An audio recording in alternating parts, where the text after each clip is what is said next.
जय श्री महाकाल। हर हर महादेव। दोस्तों, आज के इस वीडियो में आपको मैं गुड़हल के फूल के विषय में बताऊंगा, क्योंकि ये जो गुड़हल का फूल है ये कहीं भी आसानी से मिल जाता है और इसी की सहायता से किस प्रकार वशीकरण किया जा सकता है इसके बारे में आपको जानकारी दूंगा। बल्कि इस फूल के जितने भी लाभ हैं उन सब के बारे में आपको जानकारी दूंगा। गुड़हल के फूल को आप ध्यान से देख लीजिए, यहाँ पे स्क्रीन पे आपको दिखाई दे रहा होगा। तो इस गुड़हल के फूल को अभी तक आप बहुत बेकार समझते रहे होंगे, लेकिन आज जब आपको बताऊंगा कि ये फूल कितना इम्पोर्टेंट है, महत्वपूर्ण है, कितना अच्छा काम करता है। यह फूल कोई मामूली फूल नहीं है। सम्मोहन करने के लिए तो राम बाण है ये, और इसके साथ साथ धन खींचने के लिए तो ये फूल चुंबक की तरह काम करता है। इसके साथ ही जो मानसिक रोग होते हैं, जितने भी प्रकार के मानसिक रोग होते हैं, हर रोग को ठीक करने की ताकत इस फूल में है। तो इन सब चीज़ों के बारे में आपको बारी बारी से आपको बताऊंगा। तो इसके बारे में आप जानना चाहते हैं तो मेरे इस वीडियो पे बने रहें, और साथ में चैनल पे पहली बार आए हैं तो चैनल को सब्सक्राइब करना ना भूलें। साथ में बेल आइकन को क्लिक कर लें। बेल आइकन को क्लिक करने के बाद जो ऑल का ऑप्शन आता है उसे भी क्लिक कर लें, ताकि आपको इस प्रकार की महत्वपूर्ण जानकारी मेरे यूट्यूब वीडियो के माध्यम से आपको प्राप्त होती रहे। दोस्तों, तंत्र शास्त्र में गुड़हल के फूल को मूलाधार चक्र को खोलने की चाबी माना जाता है। मूलाधार चक्र व्यक्ति को धन खींचने की और सम्मोहन की शक्ति प्रदान करता है। तो इन सारी चीजों के बारे में आपको वन बाय वन आपको बताने जा रहा हूँ, ध्यान से समझिए। दोस्तों, गुड़हल का फूल भगवान गणेश जी के चरणों में चढ़ाया जाता है, क्योंकि भगवान गणेश जी को गुड़हल का फूल अति प्रिय है।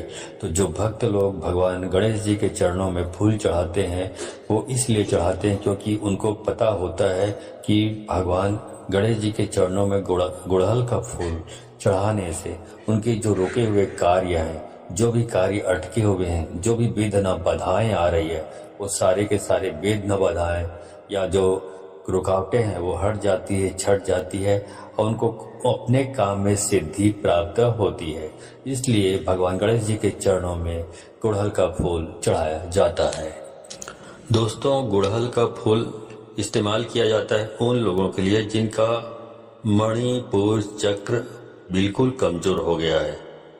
मतलब क्या हुआ इसका कि किसी व्यक्ति को अगर बहुत ज्यादा डर लगता हो, कॉन्फिडेंस की उसमें बहुत ज़्यादा कमी हो, तो भी गुड़हल का इस्तेमाल किया जाता है। तो उन सारी चीज़ों के बारे में मैं आपको बताऊंगा कि कैसे कार्य सिद्धि के लिए, मनोकामना पूर्ति के लिए और धन आकर्षण के लिए भी गुड़हल का इस्तेमाल काफ़ी ज़्यादा मात्रा में किया जाता है, क्योंकि भगवान श्री गणेश शुभ और लाभ के देवता हैं, जिनके चरणों में स्वयं रिद्धि और सिद्धि लौटती है। इसलिए अगर आपका कोई व्यापार है और आपका व्यापार नहीं चल रहा है, अगर आप कहीं पर नौकरी करते हैं, नौकरी में कहीं न कहीं बाधाएं उत्पन्न हो रही है, प्रमोशन नहीं मिल पाता है, या खास करके आपकी नौकरी की प्राप्ति नहीं हो पा रही है, तो ये विशेष रूप से ये इन लोगों के लिए वीडियो है। जिनमें बताऊंगा कि कैसे आप इस प्रकार की दिक्कतें हैं इसको आप दूर कर पाएंगे। तो सबसे पहले वीडियो को लाइक करके कमेंट बॉक्स में श्री गणेशाय नमः लिख दें, ताकि आप पर भगवान श्री गणेश जी की कृपा हमेशा बनी रहे। जैसा कि आप जानते हैं कि गुड़हल का फूल तो भगवान श्री गणेश जी को अति प्रिय है ही, लेकिन आपको बता दूं कि भगवान श्री गणेश माता लक्ष्मी को भी अति प्रिय है। माता लक्ष्मी के पुत्र के रूप में भी भगवान श्री गणेश जी को देखा जाता है, और यह भी कहा जाता है कि अगर किसी व्यक्ति को भगवान विष्णु की और माता लक्ष्मी की कृपा प्राप्त करनी हो, और साथ में शिव जी भगवान की माता पार्वती की कृपा भी पानी हो, तो केवल भगवान श्री गणेश को प्रसन्न कर लो।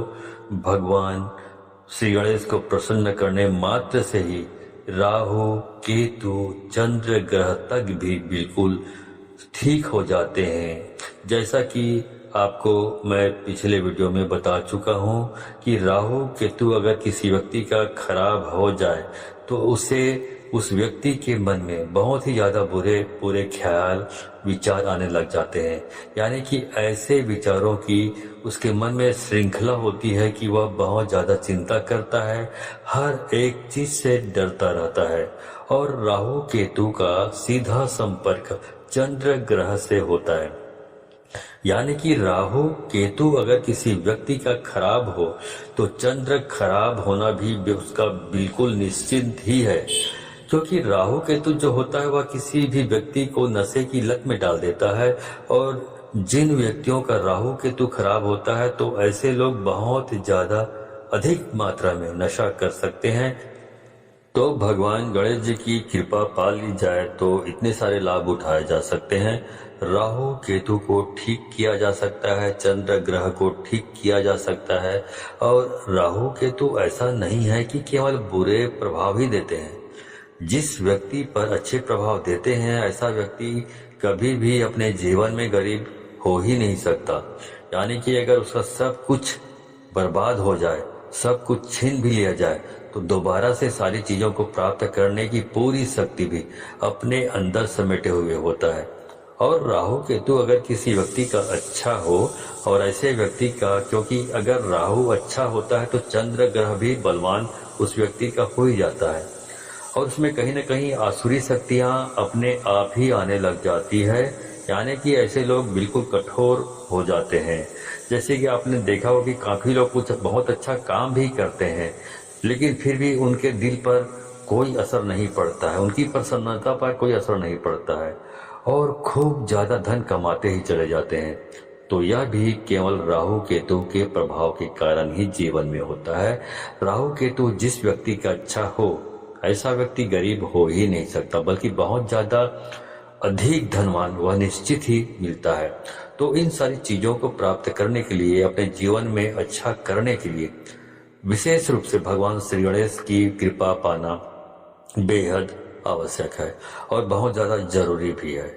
अगर किसी व्यक्ति का केतु खराब हो तो केवल भगवान श्री गणेश जी की कृपा से केतु ग्रह को ठीक किया जा सकता है, वरना वह व्यक्ति पूरा जीवन ही भटकता रह जाता है और किसी भी मार्ग की प्राप्ति उसे हो ही नहीं पाती है। बल्कि तंत्र में तो ये बताया गया है कि मूलाधार चक्र, यानी कि जो इंसान की जड़ कही जाती है, उसमें भी भगवान श्री गणेश का वास होता है। और अगर किसी व्यक्ति का मूलाधार चक्र यानी कि भगवान श्री गणेश का स्थान वह बिगड़ जाए तो ऐसे व्यक्ति पूरा जीवन अपने डर के साथ व्यतीत करता है। छोटी छोटी चीजों से डरता है, हवा से डर जाता है, खुद को देखने से डर जाता है। और खास करके जितने भी लोग होते हैं जिनको मानसिक परेशानी किसी न किसी प्रकार की होती है या जिन पर तंत्र क्रियाएं आसानी से हो जाती है, टोटके आसानी से हो जाते हैं, दूसरे लोगों का प्रभाव उन पर आसानी से पड़ जाता है। जैसे कि अगर कोई व्यक्ति बड़ा होता है तो उन्हें देखकर भी उनके मन में डर, चिंता, घबराहट उत्पन्न होने लग जाती है।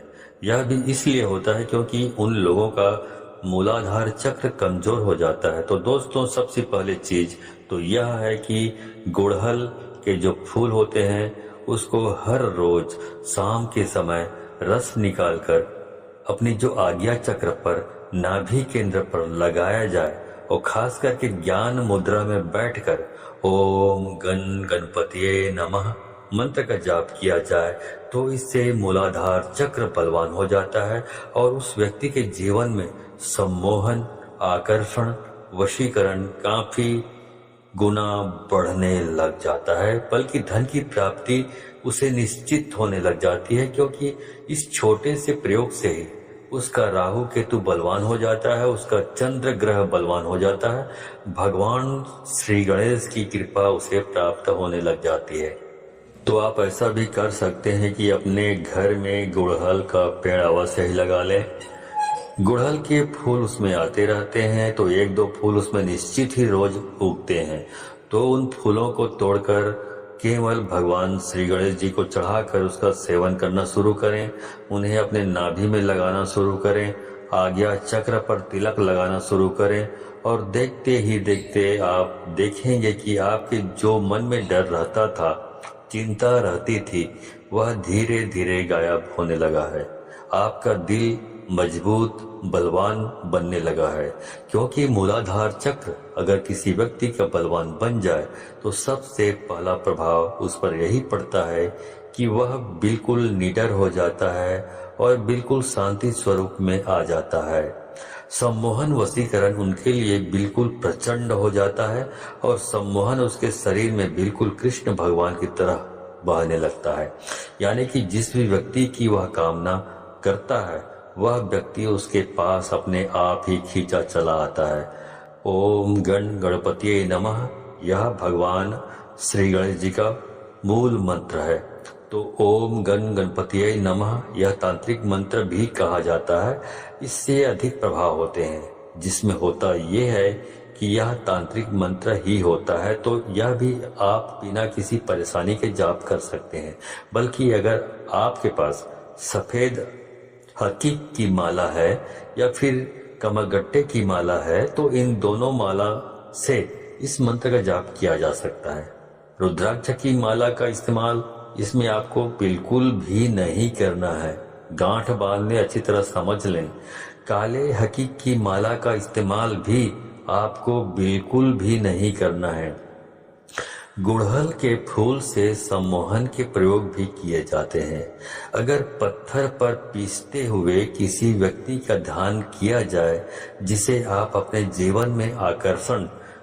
जीवन में आकर्षित करना चाहते हैं, सम्मोहित करना चाहते हैं और यूं चाहते हैं कि सामने वाला व्यक्ति आपसे बिल्कुल धोखा ना करे, आपसे बंधा रहे, आपके प्रेम में रहे, हमेशा आपसे प्रेम करे, आपसे बिल्कुल भी नफरत ना करे, तो आपको केवल इतना करना है कि आपकी जितनी उम्र है उतने ही गुड़हल के फूल या फिर आपके पार्टनर की जितनी उम्र है उतने फूल भी लिए जा सकते हैं और उन्हें पत्थर पर पीसते हुए गंगा जल का इस्तेमाल करते हुए उस व्यक्ति का ध्यान करें जिसको आप अपने जीवन में बांधना चाहते हैं, खुद को बांधना चाहते हैं, प्रेम में बांधना चाहते हैं। उस व्यक्ति का ध्यान करते हुए ओम गण गणपतिये नमः इस मंत्र का मन ही मन में जाप करते रहें और उस व्यक्ति का ध्यान बनाए रखें, उसको अपने दिमाग में उसका चित्र लाते रहें और रोजाना इस तिलक को खुद भी लगाएं। और अगर उस व्यक्ति को तिलक लगा सकते हैं, संभव है, तो आप अपने अनामिका उंगली से उस व्यक्ति को तिलक लगाना भी शुरू करें।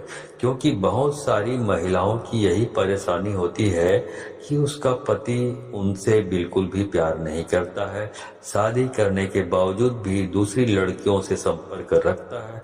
तो उसे अपने वश में करने के लिए केवल आपको इतना करना है, ये जो प्रयोग मैंने अभी आपको बताया है, तो इसी के माध्यम से उस तिलक को अपने हाथ से अनामिका उंगली से उस व्यक्ति को लगाना शुरू करें और आप खुद देखेंगे कि उसके मन में किस प्रकार से प्रेम उठने लगा है और आपके प्रति सम्मान सम्मोहन उसके मन में काफी ज्यादा बढ़ जाएगा। ये प्रयोग किसी भी व्यक्ति को आकर्षण और सम्मोहन में बांधने के लिए किया जा सकता है।